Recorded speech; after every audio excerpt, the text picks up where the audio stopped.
ये अनुभूति काफ़ी लोगों को होती है और कई जगह होती है और कई बार हो जाती है। उसे दुनिया से कोई लेना-देना नहीं है, उसे परिवार से, अपनी बीवी-बच्चों से कोई लेना-देना नहीं है। एक है वो आध्यात्मिक अनुभव कि क्या हमें अपने आध्यात्मिक सफ़र को शुरू करने से पहले अपने परिवार वालों की आज्ञा की ज़रूरत है कि नहीं?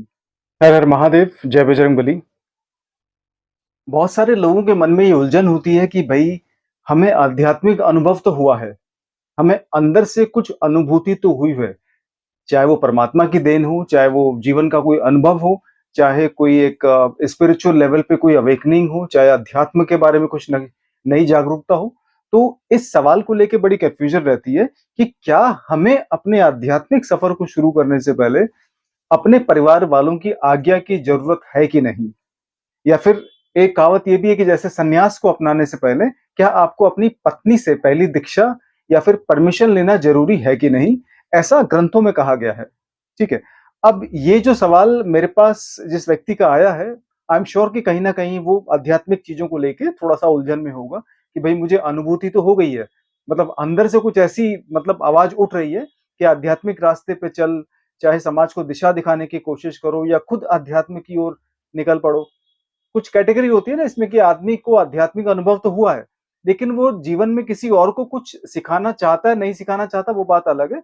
लेकिन वो खुद भक्ति में उतरना चाहता है, उसे दुनिया से कोई लेना-देना नहीं है, उसे परिवार से, अपनी बीवी-बच्चों से कोई लेना-देना नहीं है। एक है वो आध्यात्मिक अनुभव और एक होता है कि आपको आध्यात्मिक अनुभव हुआ है, कुछ अनुभूति अंदर से हुई है, ठीक है?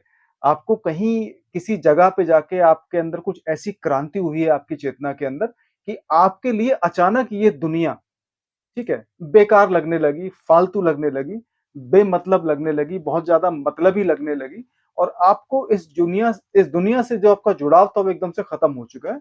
ये अनुभूति काफ़ी लोगों को होती है और कई जगह होती है और कई बार हो जाती है और इसका किसी एज ग्रुप से, किसी कैटेगरी से, कास्ट से, किसी धर्म से कोई लेना-देना नहीं है। ये जो इनर अवेकनिंग होती है, कहीं भी हो सकती है, किसी के साथ भी हो सकती है, ठीक है? लेकिन क्या इस इनर अवेकनिंग के बाद, क्या इस अंदरूनी क्रांति के बाद आप लोगों को कुछ शिक्षा देना चाहते हो या समाज को किसी दिशा में ले जाना चाहते हो? ठीक है? लोगों का भला करना चाहते हो, लोगों को किसी पर्टिकुलर चीज़ के लिए एजुकेट करना चाहते हो? तो सवाल यहाँ पे तब ये उठता है कि क्या आपको इस रास्ते पे चलने से पहले अपने परिवार की या अगर आप शादीशुदा हैं तो क्या अपनी पत्नी की आज्ञा की ज़रूरत है कि नहीं? इस बारे में मैं कुछ अपनी राय रखना चाहूँगा। पहली चीज़, ये जो समय है, जिस परिवेश में हम रह रहे हैं, जैसा हमारा माहौल है आजकल का, हम लोगों को भौतिकवाद ने, हम लोगों को इच्छाओं ने, डिज़ायर्स ने, लालच ने, घृणा ने पूरी तरह से घेर लिया है। बहुत बुरी तरीके से हम जकड़े हुए हैं और एक पत्नी भी इन चीज़ों से अलग नहीं होती, ठीक है? जब बात एक औरत की आती है, तो एक औरत एक माँ भी होती है, पत्नी भी होती है, ठीक है? वो किसी की बेटी भी होती है और उसे समाज में एक रोल भी निभाना होता है और कहीं न कहीं उसकी भी कुछ सिक्योरिटी होती है, अंदरूनी सिक्योरिटी होती है कि भई मैं भी अपने जीवन को आरामदेह तरीके से गुज़ारूँ। और जिस व्यक्ति से मेरी शादी हुई थी, वो व्यक्ति हमेशा के लिए हमेशा वैसा ही रहे, एक नॉर्मल इंसान, खाए-कमाए, मुझे भी कमा के दे, हम घूमें-फिरें, लाइफ़ एन्जॉय करें और ऐसे ही हमारा जीवन कटता रहे। ये एक आम लड़की की या एक पत्नी की उम्मीद होती है अपने पति से। अच्छा, यहाँ पे क्या होता है कि जो अनुभूति होती है अंदरूनी, जिसको हम स्पिरिचुअल अवेकनिंग या एक आध्यात्मिक क्रांति भी कह सकते हैं, जो बहुत सारे लोगों के जीवन में हुई है। सवाल यहाँ पे ये है कि जिस व्यक्ति को ये अनुभव हुआ है, जिस व्यक्ति की चेतना से मतलब आवाज़ उठी है कि जीवन में कुछ करना चाहिए, ये सारी दुनिया मोह-माया है, बेकार है, वो व्यक्ति बहुत बुरी तरह फँस जाता है इस असमंजस में कि मैं आध्यात्मिक रास्ते की तरफ जाऊँ या अपने जीवन में अपनी पत्नी, अपने बच्चे, अपने माँ-बाप की पेट पूजा करूँ या उनको पालूँ-पोसूँ, ठीक है? ये सवाल आता है एक आध्यात्मिक व्यक्ति के मन में, जो अध्यात्म का जिसको शुरू-शुरू में अनुभव हुआ होता है। तो ऐसी असमंजस में वो फड़ता है, मतलब वो बंदा फंस जाता है, उसे समझ नहीं आता कि क्या करना चाहिए। अच्छा, सवाल यहाँ पे ये है कि मैं दुनिया में जो भी इस मतलब रूढ़िवादी सोच को सपोर्ट करते हैं लोग, मैं उनसे कुछ सवाल पूछना चाहता हूँ। मैं इसको रूढ़िवादी इसलिए कह रहा हूँ क्योंकि एक व्यक्ति जो आध्यात्मिक रास्ते पे चल के समाज का भला कर सकता था, हज़ारों, लाखों, करोड़ों लोगों को एक समाज को दिशा दिखा सकता था, वो व्यक्ति सिर्फ़ इस वजह से अपने आध्यात्मिक सफ़र पे आगे नहीं बढ़ पाएगा, उसकी पत्नी की आज्ञा उसको नहीं है, ऐसी सोच उसको कहीं न कहीं बना के वो बैठा है, ठीक है?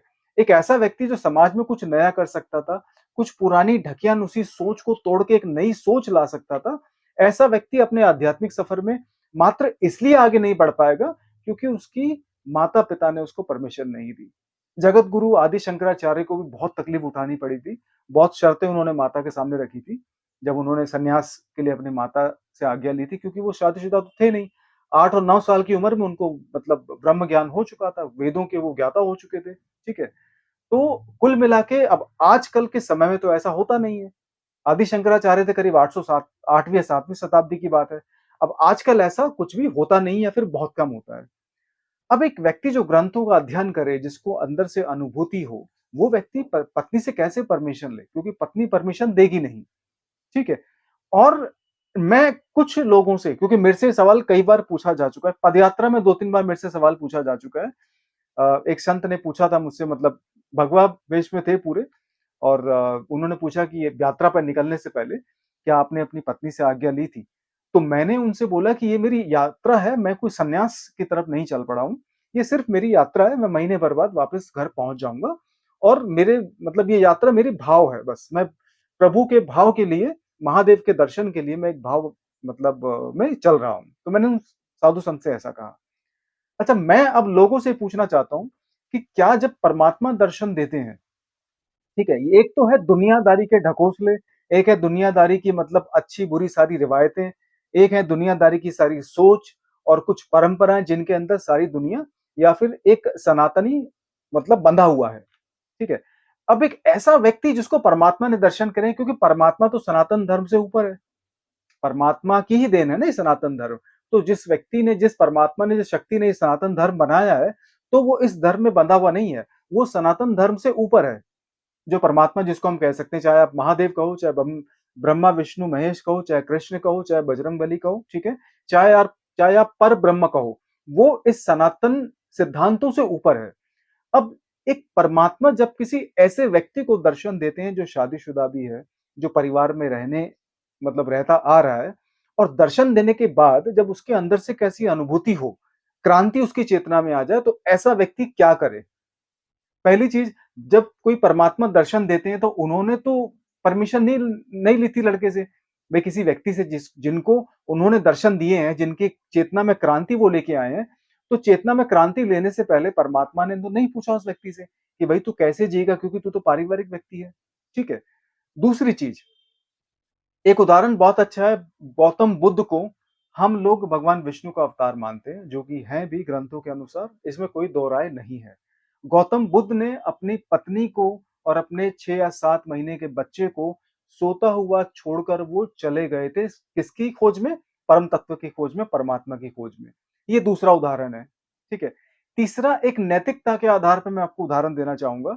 जब 9/11 का हमला हुआ था अमेरिका में, तो उस समय के जो मौजूदा प्रेसिडेंट थे बराक ओबामा, उन्होंने एक प्लेन को शूट करवा दिया था।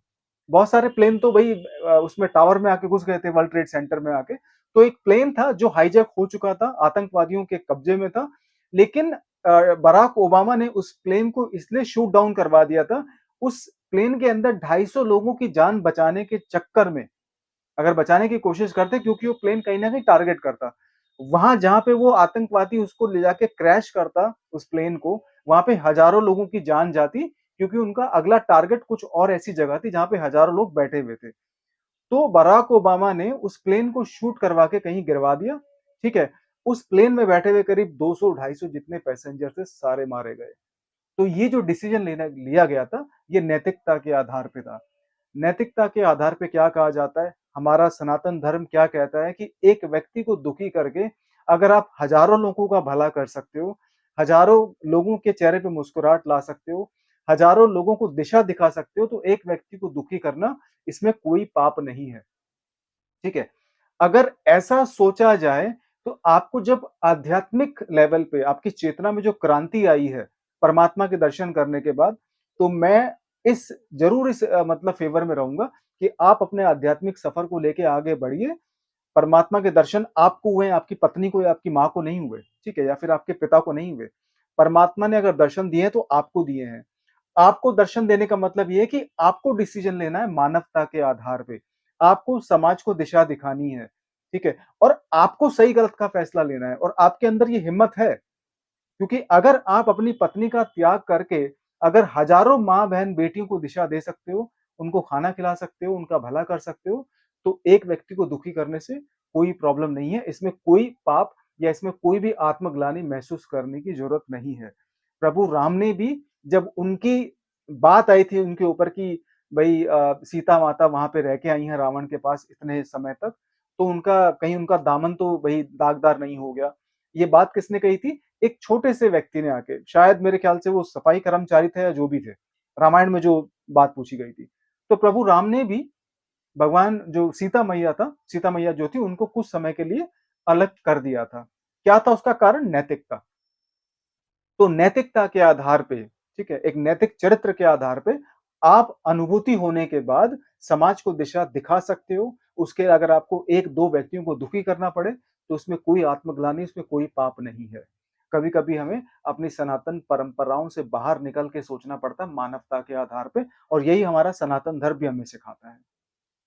हर हर महादेव! जय